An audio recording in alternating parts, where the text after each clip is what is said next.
So we pay the union members or from monies collected off workers. In other words, when they go on strike, they shouldn't expect monies off their employers, whether public or private.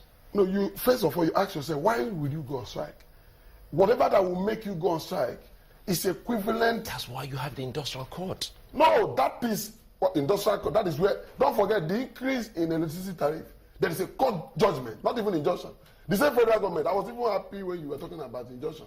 Probably we'll get there when we see it. But the question is, the same federal government that has disobeyed court orders in different forms, especially in this administration. Now the same government is now quick to go to industrial court to seek injunction, whereby the judgment itself stopping them from increasing the electricity tariff. They disobeyed it bluntly, and we have seen court orders being issued for one reason or the other, and you will see the federal government snub them. So for me, even then, he who goes to equity, second must go with your 44 affiliate unions. Yes. Are they all in support of the strike?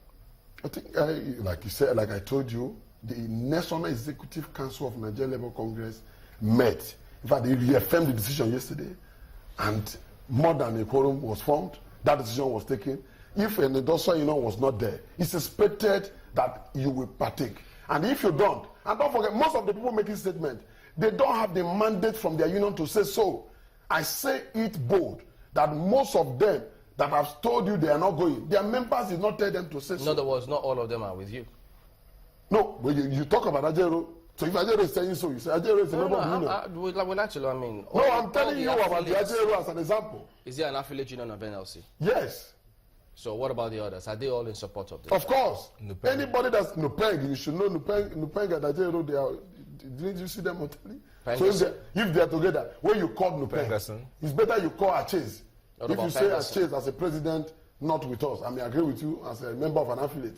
But I know very well that Nupeng members, they are joining in other states. Electricity workers, they are joining in other states. Pengasin, they are joining in other states. Okay. So if they don't want to join, willingly they can opt out. But the question is, the intention of the strike should not be misunderstood. And we must do it until we get those issues resolved. The increase in fuel price, in the pump price of fuel. Now, the NNPC or the Minister of State for Petroleum has come up to say there was no other alternative, that this had to be done. And now they're opening it up in such a way that there will be an increase of supply. Because, as he said, there was a scarcity. And he said NNPC was bearing the burden of bringing in petroleum products. And NNPC is not structured to do that. So they are opening up for everybody to go and bring in petroleum products. Is the NLC considering that as an option? I mean, if the NLC can go bring in petroleum product, they could sell at 86.950 because they only put 145 as a cap. That's what the minister said. So is the NLC considering that? The truth of the matter is that the nature of this country does not allow some policies to go unamended. And for you to roll out a plan and you say, it's either we leave it or no amendment. The policy to remove subsidy, for instance, whether it will entitle anybody to bring petrol or not. The question again is, look at the China of dollar exchange. You deregulate and you also hands your hand from how they get dollar is not your business. And the country is still depending on importation. There's no doubt about that. There is nothing, no structure on ground. When you say palliative, which one comes first? Do you bring palliative where people have suffered, or do you use palliative side by side with the policy? So which of the palliative are so-called?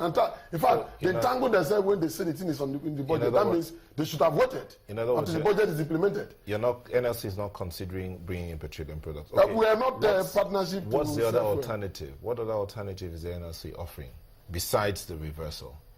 Besides the reversal, because Nigerians should also understand that we are not also advocating for few Nigerians to pocket this money in the name of subsidy. But federal government should engage the required stakeholders, educate us. Let us be convinced that the palliative so-called is first and foremost is in place. The issue of electricity, metering and all that, because if you solve the issue of power, who will resist fuel subsidy removal? If you solve the issue of road transport, the mass transit, Nobody's making any move to provide. The awareness of Nigerians is key here, and the issue of trust on about the NLC is also very, very important.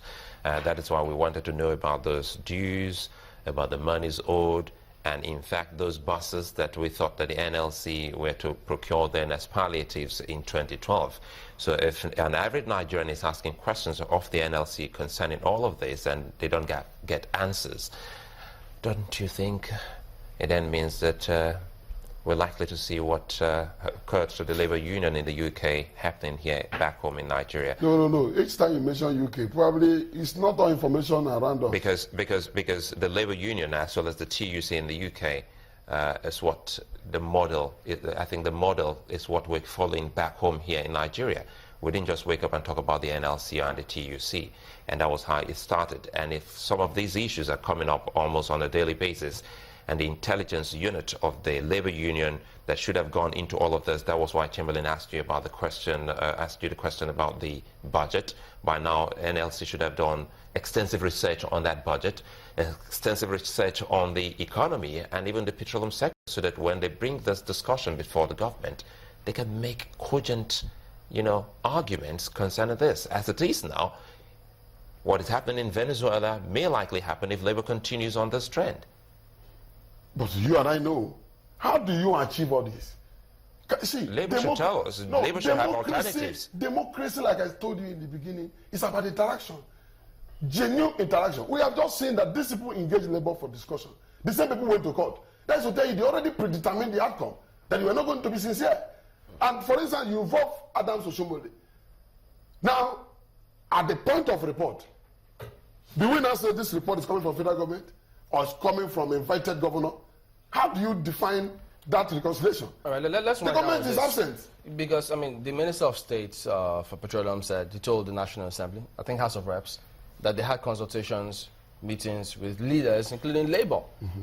And then, in fact, there were some headlines that Labour was well aware of these prices. And then the meeting with the NLC president walked out in that meeting. Could you tell us, so what exactly is going ahead? Were you informed of this price? Why did the NLC president walk out of that meeting? NLC president was not even in the meeting. Yesterday. Okay, yesterday was about the insult and all the rest. You cannot invite the Nigerian Labour Congress president to a meeting. And you also invite somebody and say he's a factional leader of NLC. It's an insult on arrival. So I think the president did the needful. This isn't working out. Yes, he did what was expected of him.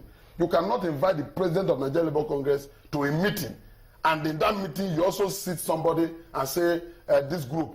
It's like a stage-managed situation whereby you want to use a worker against workers. You are bringing an individual to thwart Nigeria effort. So the best way is to excuse himself from that decision, so that you will not say again that whatever Ajero is saying, they will not video the face of Ayuba, and they say they are saying it for him.